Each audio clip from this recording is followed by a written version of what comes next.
Well, in this video, we're going to be talking about hospitality. Now, I already mentioned hospitality in the previous video, and I mentioned that it was one of a three-step approach to growing the church. The three parts in growing the church are marketing, hospitality, and retention. Marketing is the first step because, well, hospitality means very little if no one comes to church in the first place. We need to let people know that we are here. After people know that we exist here at Windermere and they feel comfortable enough in giving us a try and visiting us for their first Sunday visit, we need to provide that visitor with a hospitable welcome. We need to make a dynamic first impression. First impressions, I'm sure it goes without saying, means everything. It's very important to have a good first impression.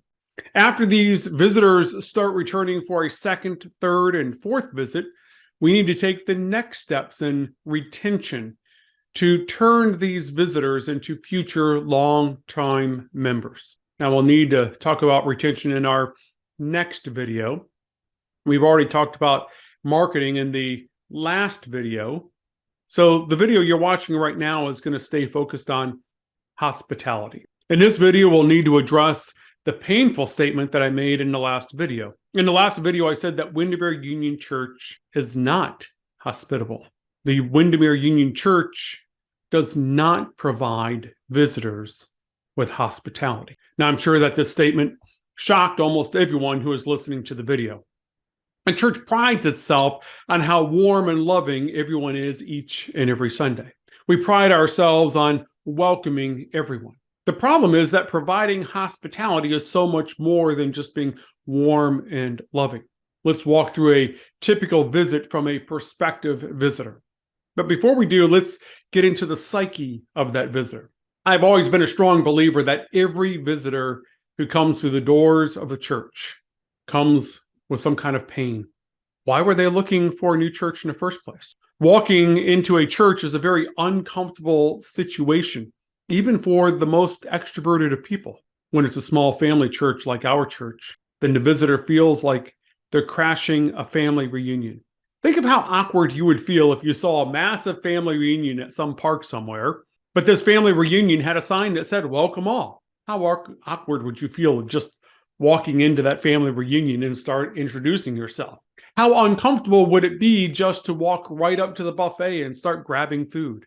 This is how a visitor feels coming into our family. We may feel like a close-knit family, but our visitors, yes, they see us as a close-knit family as well. A family they don't belong to. They feel like they're crashing our family reunion, and they're doing so while carrying some pain. Something happened in their life that was so traumatic that it pushed them into this very uncomfortable situation. Why did these visitors put themselves in this uncomfortable situation? Were they rejected from their old church? Were they just quietly made to feel unwelcome? Or were they actually verbally told to leave our church? Or maybe it has nothing to do with church at all. Maybe they just experienced a personal tragedy in their life. Did someone close to them die and now they're thinking about their own mortality? Or did they just get diagnosed with cancer? Did they just get sober and now they're looking for God as they know them? Are they depressed and lonely and just looking for community? Maybe they simply just moved to the area. A lot of people are moving to Florida. Maybe they just moved to the area and are looking for a new church. Even then, they're experiencing trauma in their life. Moving is a very traumatic experience in someone's life. I can speak from experience. I just went through it. So it's likely just about any visitor coming into our church is going through some kind of a life crisis. And they're now thrust into this awkward, uncomfortable situation of crashing someone else's family reunion. With this setup in mind, let us now walk into Windermere Union Church for the very first time. Let us open our eyes and see the situation as a visitor experiences it. First thing you do is you get in the car and you pop in the GPS, the address of the church. And the address of the church, you pull in this place, but there's a building, but no door. There's actually no sign on the building saying what the building is or where a door would be found. There's no sign saying that this building I'm looking at is even a church. The only sign I see is a small white sign with black letters pointing us into the direction for the preschool. Is this building a preschool or is this building a church? I guarantee you that few visitors ever park in that first parking lot on the right-hand side. It comes up so quickly as you pull in, and visitors are still investigating if they're even in the right place or not. So they pass parking lot number 1. The next parking lot they come to has a long row of parking spaces. Each space has a sign with someone's name on it. Clearly, I'm not allowed to park in those parking spaces. Those are for some special people. So I'll pull to the back of the parking lot. As a visitor, I'm going to pull to the back of the parking lot where I think I'm allowed to park. And then I begin walking towards the 2 buildings. I get near the 2 buildings and I stop and I look, and one building says it's the church. I assume that's where I go for worship.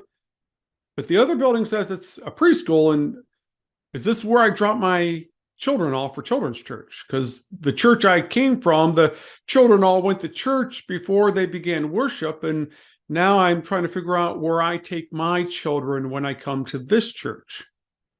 But everyone seems to be going into this other building, so I'll just follow the crowd and figure it out.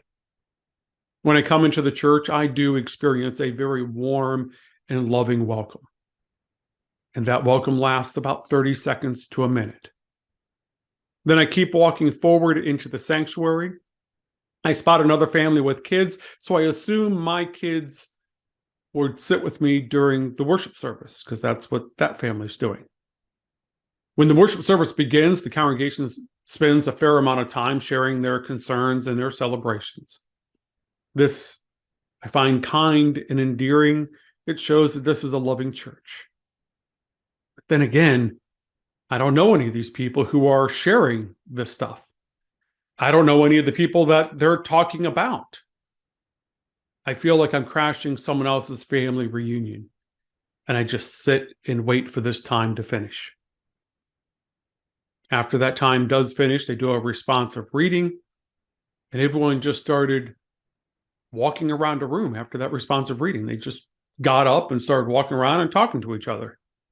I just got my children settled down, and now I have to manage my children during whatever this is. Now, many other churches do have a passing of the peace. But if they do have a passing of the peace, it's 30 seconds to a minute of people just simply turning to their neighbor where they're standing and saying, "The peace of Christ be with you." Our passing of the peace is very confusing to most visitors. Then this time of chaos ends, and I notice that my children have suddenly ran up away from me. And I start after my children, but then I realize they're going to sit on the stage with a bunch of other children. So I'm not sure really what's going on, but I sit down and I take my seat and nervously watch. My children seem to be smiling, and it seems like a cute time for the kids, so I begin to relax and enjoy the moment. But at the end of this time, then I have to stand up and hold hands with strangers and recite something I've never heard of before. When we finish, I look up and I turn and I look for my children, and I see that they're being led out of the sanctuary. My number one concern in finding a new church is not the preaching. My number one concern in finding a new church is not the music. My number one concern in finding a new church is the safety of my children. Have you been watching the news the past several years? My children all of a sudden are surprisingly walking out of the sanctuary with a stranger. Where are they going, and who are they going with? Has she had a background check? Is she verified as safe? Does she know CPR? Does she give the children snacks? And if so, does she know that my child has a peanut allergy? There are children who are 3 and children who are 10, 11, and 12, all in this small group leaving the sanctuary. Will my children be with children their own age? Can the leader manage that wide age range of children? How does she know that I'm the parent of my child? Anyone can go to that room and pick up the child after church. She doesn't know who the parents are. So I sit through the rest of the worship service and I try to focus on the sermon, but I can't think of anything else but the safety of my children. After the service, all I want to do is find my kids and make sure they're okay. Are they even still in this building, or did they walk to that other building where it said preschool? So I go out the doors that my children went out towards the front of the sanctuary, and I look in a couple of rooms that I passed down that hallway, and they look like Sunday school rooms, but there's no kids there. Then I walk through the area of the church where everyone's standing, and I fight my way through to the other hallway on the other side of the church. The only thing I see here is a couple of empty rooms and a church office. So I walk back to where everyone else is at, and I ask where I can find my kids. They point me back to the church office. I go back timidly and open the office door, and no one's in there, but I hear noise coming from another room on the other side of the office. And I'll look inside that office, and I see my kids. I gather everyone together, and I walk out of the church. Someone stops me and thanks me for coming and gives me another one of those big hugs. Then they ask me if they'll see us next week. I put on my biggest fake smile and politely say, maybe. We have as one of our church goals to attract young families. What are the odds this family, or really any young family, will return to our church for a second visit? Sure, we might be able to point to a few young families we have in this congregation, and we can say, well, they stayed. But how many families have tried this church once and never returned? There are some structural and procedural changes that will need to be made. But we can keep doing most of the things that we've actually have been doing. I mean, we're a small church. I get that. And, quite frankly, anyone coming to this church with children understand that we're a small church. Parents coming to this church know who we are. They've investigated us online. The unique dynamic of a small church is not why a parent will not return for a second visit. There are 3 clear reasons why a young family will never return. Safety, safety, safety. Most of these issues can be resolved simply with communication. For example, the parent is wondering where their child went. Well, we can communicate that information to the parent before the church begins, or better yet, before they even visit our church. Has our children's leader had an FBI background check? Have she taken a CPR class? Does she make sure that there's always 2 adults in the room with the kids at all times?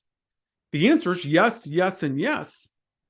But a new visiting parent does not know that unless we have clear channels to communicate this information to the parent before their children runs away from them in the middle of the worship service. So what do we do? If anyone under a certain age is looking for a new church, it's pretty much a guarantee that they're going to look both at our Facebook page and our website before they ever attend. We can have a page called Plan Your Visit. Just like someone going to the zoo or Disney or anywhere else in this day and age, you go to a Plan Your Visit page. On this page, we can have pictures and videos and guiding the visitor through the visitation process. Not only covering all the issues that we mentioned regarding kids, but even those who don't have kids. Everyone's coming in with anxiety, and this Plan Your Visit page can reduce the anxiety of anyone coming to our church. What if this page that we created had a step-by-step process showing the visitors what's going to happen step by step when they come to the church? So when they come here, they're prepared. A picture of the parking entrance as you pull into the church and you see the back of the church. What's going on there? Well, let's explain that. Maybe an aerial view of the campus pointing to all of our multiple separated parking lots and explaining which building to go into and where to park. Maybe this page could have a short welcome video from Jerry introducing himself. I'll be the first smiling face you see on Sunday morning, and I look forward to seeing you this Sunday morning.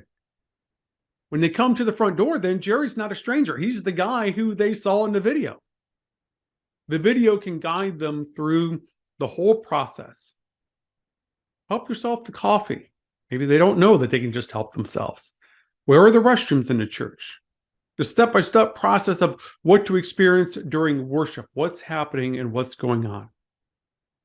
We can have a whole section just focused on children.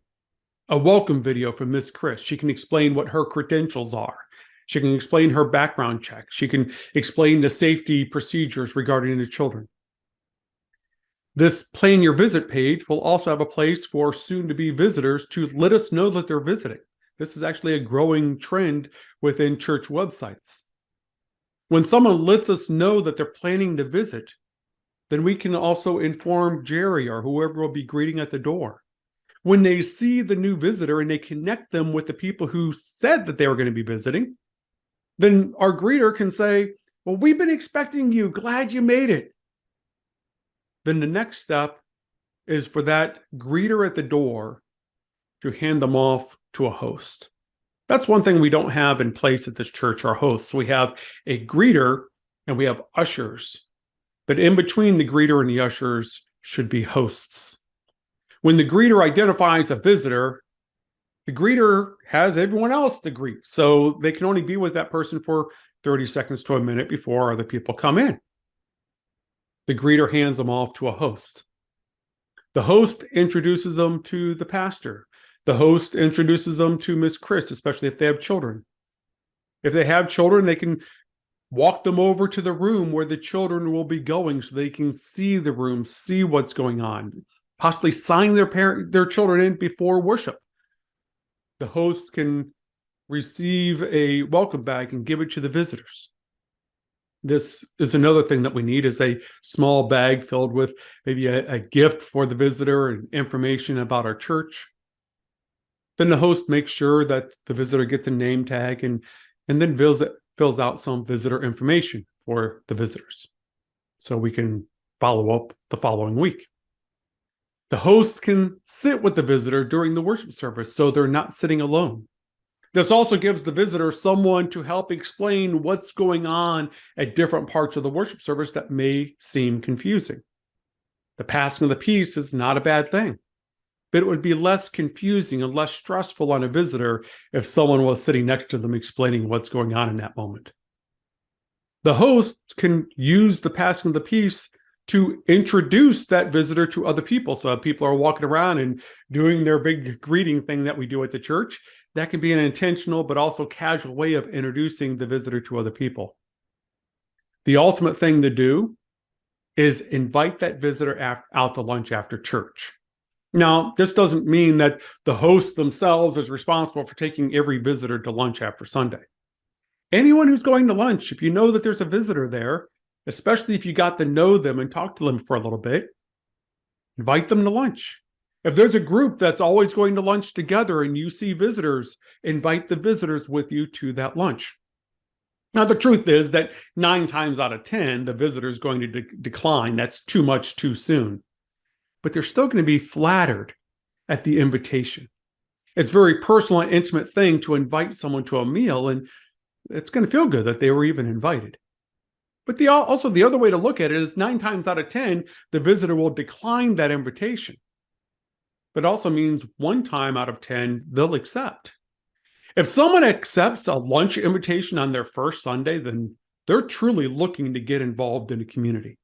And if they said yes after spending the morning at our church, then it's likely that they feel that they found their community and they want to get to know us more.